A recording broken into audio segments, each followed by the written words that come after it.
Hello everyone, welcome back. Today I want to talk to you about two things that you should buy before the November election. Now I'm not going to talk about the standard stuff that I already discussed in prior videos.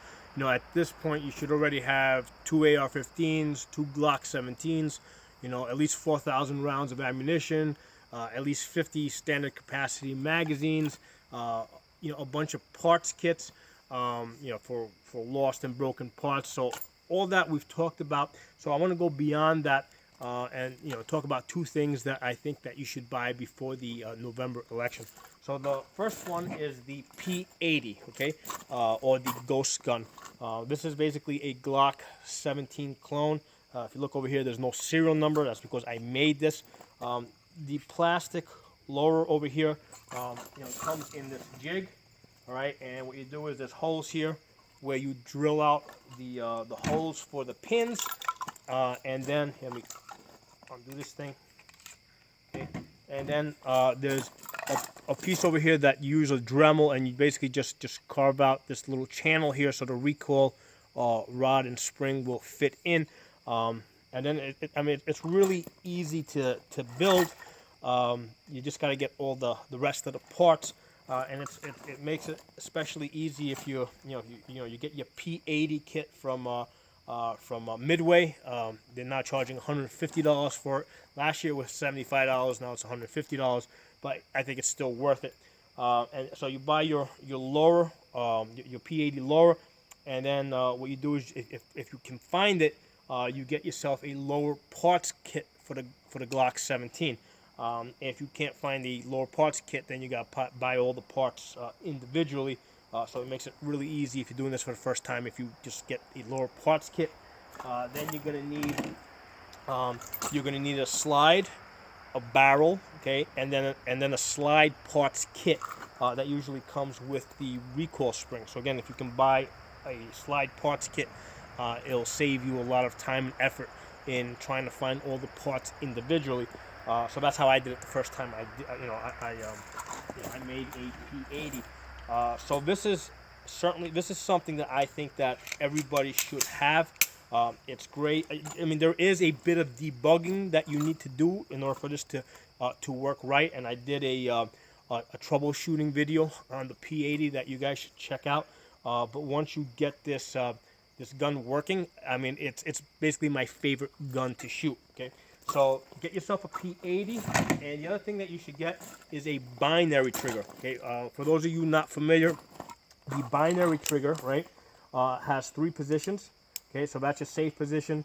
Okay, that's your single shot position. So you squeeze the trigger, hammer goes forward, comes back, resets. When you release it, it doesn't do anything. You got to pull the trigger again, so it will release the hammer. Okay, and then in the third position, right.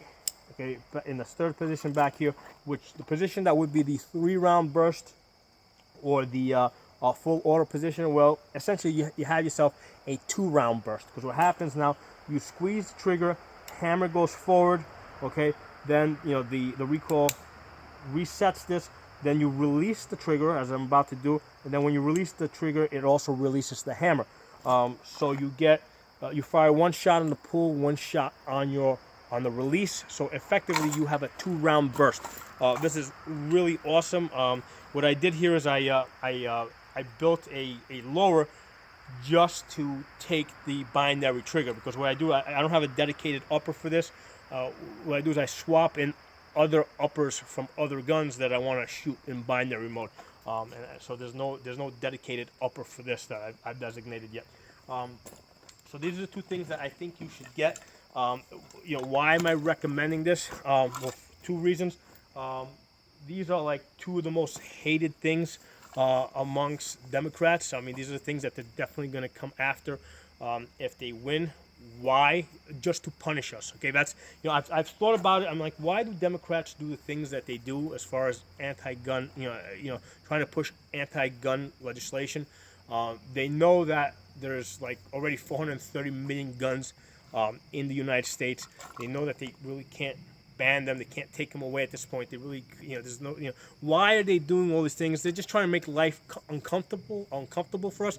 They're trying to punish us for not voting for them. Okay, that's the reason why they want to why they want to ban these things. They know we like them, so they don't want us to have the things that we like. That's the only thing that makes sense. Okay.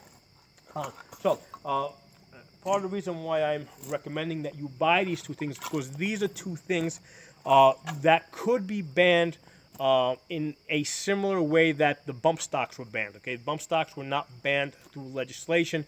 They were just banned at the whim of the ATF. They basically decide, hey, I think they just decided they were just going to ban them. So these are two things that I think that they could just come up with some reason why they want to ban them and just ban them. Now, one of the things that I remember from the bump stock ban is one of the considerations or the concerns of the ATF was how many bump stocks were in circulation. Okay, because below some number, trying to ban something that there's millions and millions of them out there is kind of silly. It kind of weakens their power. In fact, so they wanted to make sure that there weren't that many out there that they would just look silly. So I think they concluded that there was somewhere about 500,000 of them out there, and they decided that in a country this size, that's probably not that big of a number. So they went ahead and they banned it. So that's why we need to put millions and millions of these into circulation, get them spread out as far as wide, so that the ATF would feel silly trying to ban these things, knowing that there are already millions of them in circulation. Okay, so one of the things that I do, when I train people, right, in the past I always used the Glock 17 as the primary gun for training people, on a pistol. Why did I use a Glock 17? Simply because it's a very durable gun. Okay, it's a gun that my Glock 17 went 75,000 rounds before on original parts before anything broke. Okay, so I suspected that it would do that type of mileage. And it did. Okay, and the thing that broke was basically the trigger spring, and then after that it went another 20,000 rounds before the trigger spring broke again. So that's the reason why I selected the Glock 17. But what I have done in the last month, I've switched over to the P80. The P80 is now my primary gun for training new shooters. Okay, and basically it's a Glock clone. Now, why am I using the P80? For the simple reason that I want new shooters to see this gun. I want to have the discussion. Hey, how do you like this gun? I made it. Look, no serial number. How cool is that? You should consider building one yourself. So that's the reason why I use the P80 as the primary training gun for training new shooters. Okay. Now, after that point of the conversation, sometimes they'll ask me, is that something that I can use to, as a carry gun or something that I could use for home defense? And generally, I will tell them no. Okay. And the reason why I will tell them no is if you ever do use either one of these contraptions, whether it be the P80 or the binary trigger, if you ever do use one of those guns in a self-defense type of situation, it adds to the complexity of your defense. Okay. And you don't want a complicated defense case. You want your defense case to be as simple as possible. Just using a standard factory gun, makes the job of your lawyer, that much easier. And the second reason why I would not recommend you use these guns for a self-defense type of situation is because these aren't factory-made guns. These are guns that you're building. Okay. Now I've already put about 3,000 rounds on this gun. I did have to go through a debugging process when I put it together, and then after that, somewhere around 1,500 rounds, I broke the firing pin on it. Again, not Glock OEM parts or Glock factory parts, and then I replaced it, and now it's up to 3,000 rounds. But the point is that the gun itself and the parts are not built to a standard. Okay, if you buy a Glock or Sig or whatever, an M&P or Smith or Ruger, they're all built to the same standard, and you have a better expectation of what to expect from the gun. Whereas the P80 that you make is different from the P80 that I make, and even though I've got 3,000 rounds on this gun already, it hasn't been through a winter yet. So I have no idea what this gun is going to do when it's like negative 10 degrees outside. Okay, is it going to work just as well? I don't know. We'll see when we get to the winter.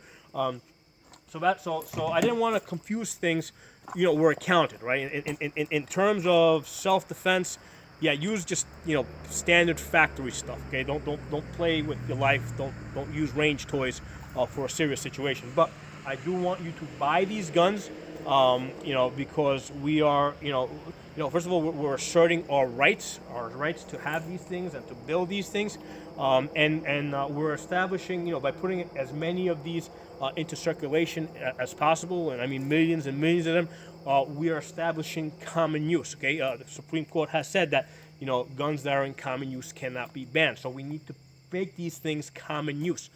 So those are my opinions. The two things that you must get before the November election: get yourself a P80. All right, build yourself one of these Polymer 80, Glock clones, and get yourself a binary trigger. And even if you don't see yourself having the time to actually assemble it, just buy it and have it. Leave it there. Eventually you'll get around to it. So if you guys have any comments, put in the comment section. If you're not a member of the channel, please subscribe. I'll see you guys next time.